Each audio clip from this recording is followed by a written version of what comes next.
Good evening, everybody. Yes, it's me, Desmondo, coming from the Shed of War. It's Sunday night, and it's an after-action report from our latest Fistful of Tows game. Actually, I had Ian, Pip, and Darren over. Darren and Pip haven't played for a very long time, so they took the East Germans, and Ian and I took the Americans. That gave us time, especially Ian, to help the guys with the rules and work their way through it. Now, those of you who are eagle-eyed will notice this is a different table than we've played before, and it is trying to show a rail and road hub, which is just on the edge of the table, and you can see all the main motorway there down the centre coming down towards the town, and the two rail links and the minor roads as well. And the simple scenario was that the East Germans would start on the top of the table and smash their way down as best they could with as many troops as they can and get to the edge of the table and break through. Now, before I go into the actual game and what happened, a couple of things to show you. First of all, this is the rail track. I hope you can see that. This is actually MDF. It's from commissioned figurines. It's actually for 6mm, but it looks pretty terrific to me in terms of using it in a 3mm game. It just looks right to me. I think 3mm will be very, very small and very hard to really appreciate it's an actual rail link. But yeah, please contact Commission Figurines if you want any of these. I think they're excellent. Be careful of too much water when you're painting them because they do warp as an MDF. The other new thing that's coming are these wonderful, wonderful tower blocks from Brigade Models. I found these difficult to paint, but once I got the hang of it, they were fine because they've got so many windows. I mean, they are apartment blocks, what do you expect? I think it was best thing for me was when I got comments on Facebook and other places from ex-veterans of the BAOR saying it was spot on. This was the places they were living in the married quarters when they were stationed in West Germany. So that was the best thing I could hear. So I'll be getting a few more of those, and I hope to sort of fill this blank spot here in with more urban stuff to represent the outskirts of a city. The final thing that's been added is, I hope you can see it, are these pylons. Now I got these from Paul Edwards of Sabotage 3D. Please contact Paul if you want these printed out. I'm sure he'll be happy to sell you some. But these are great, and these were used, as you can see, on the table and had an unexpected impact on the game. And I'll talk about that right now. Now, the reason why I bought them was to actually just give some depth to the game. When you're looking at it from above, it's nice to have this impact of these pylons. And I'll try and hopefully I'm going to whiz around this side and try and give you a feel for why. Hopefully you can see that. And it just, I can tell you honestly, if you're sitting at this table, it suddenly makes the whole table somehow look very different, a lot more realistic. I can't explain it why, but it just does. But the impact of this is twofold. First of all, if you are firing from above them, so say on this high ground, you can't fire through them because the wires, because most missiles are wire guided, would foul up and therefore the missiles would miss. The second thing is if you've got helicopters that are approaching, should we say Hinds, they would be hugging the ground, but they'd have to fly over these, which would expose them to anti-aircraft fire. Same with ground attack aircraft if they were really hugging the ground. So they did actually have an impact on the game because the American forces, when they were set up, did not take into account that they couldn't fire from high ground. And hence the unit that was initially there and the unit that was initially there suddenly found it couldn't hit these German targets that it was expecting. Now we all know that lesson. We'll remember that for the next game we play. So what happens in the game, really quickly? So as you may know, the forces are all 3mm. They're East Germans versus Americans. We basically had the normal sort of 3-4 to 1 ratio, attackers versus defenders. The East Germans had a lot of artillery. They had access to MiG-27 ground aircraft, ground strike aircraft, and they also had some Hinds. They were available on when they had really got what we call the support point dice up to 6. For those of you who play Chain of Command, it's exactly the same concept as Chain of Command dice. On the American side, they had very limited artillery, and they had one airstrike, which was A-10s, which are really fantastic. However, in the game, the Warsaw Pact have air superiority.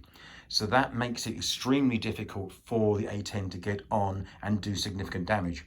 It can get on table, but actually with all the potential, cap that's flying around over the battlefield, their impact is minimal. So the Americans had a tough time, and Ian deployed them in depth with the reserves. We didn't have any M1s this time, so we thought we'd give the Warsaw Pact forces a bit more help, and we only had M60 A3s. And they're still pretty lethal, pretty good tanks, but not as good armor as the M1. Now, as the game passes out, it's very interesting use of the rules by Darren and by Phil, and I'll just spend a little time about that.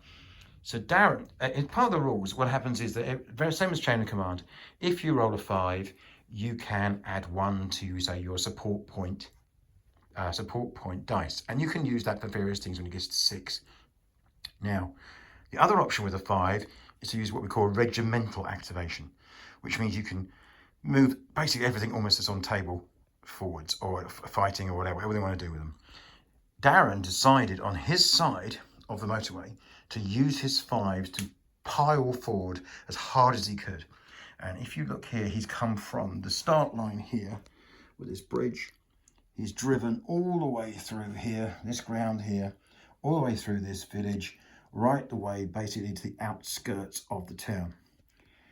Pip, on the other hand, was using his chain of command or support point dice to bring on aircraft and also use some supports. So he was much slower and much further behind. And I don't know if you can see, he's just about cleared that hill. That's with his advanced forces.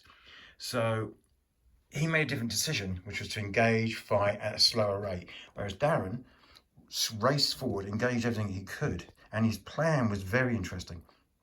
Once he'd engaged everything and the Americans basically come out of the woods, fired out of the buildings, out of the little villages, he then took his infantry, which had been lurking behind, and threw them on a right hook.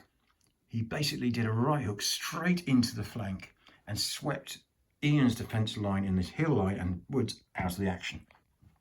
In doing so, he then released his reserves, which came bounding down the motorway. You can see some of them in the centre of the picture, to smash through and get through to the centre.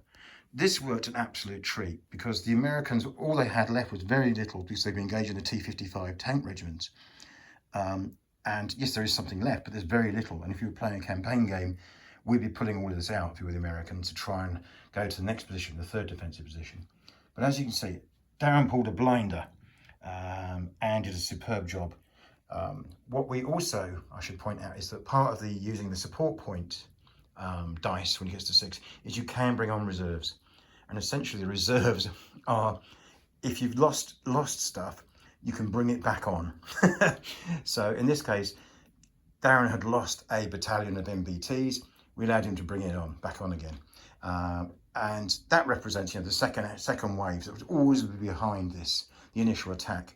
So it always gave the Americans more and more things to worry about. So we really enjoyed doing that, and it put a lot more pressure on the Americans thinking about withdrawing to a second line where they could defend better or whatever. So Pip did a very good job. He got as far as here, but as you can see, he was nowhere near the city.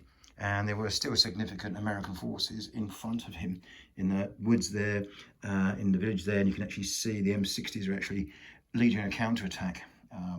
So all in all, a fantastic day's gaming. Fistful of Tows 3 plus Ian's amendments continue to give great games. Everything works absolutely fine. I love the little changes that Ian's done in not only the orders, which are very straightforward, but also in the other areas of like firing and moving, which make it flow. And even for people like me who weren't into modern, are now completely converted. And that's all down to not only the core Fistful of Tows rules, which are great, but also those changes which make it flow and I think gives a really lovely game. I hope you all enjoyed that. It was a bit longer than I was expecting to talk about, but there's quite a lot to show you with the new models from Brigade, the railway line from Commission Figurines, and also those pylons from Paul Edwards and Sabotage 3D. So I hope you've enjoyed it. This will be going away now. I've got to start planning a few more different games and testing a few things out. I think we're going to have a big Fire and Fury game in a couple of weeks' time, where we have Sid coming down for the day. And also later in September, I have Rob McLaren coming from Australia, and I promise him a big Chain of Command game potentially. So looking forward to all these games in the future. Take care, everybody, and I hope you have a lovely week, whatever you're doing. Cheers, everyone. Bye-bye.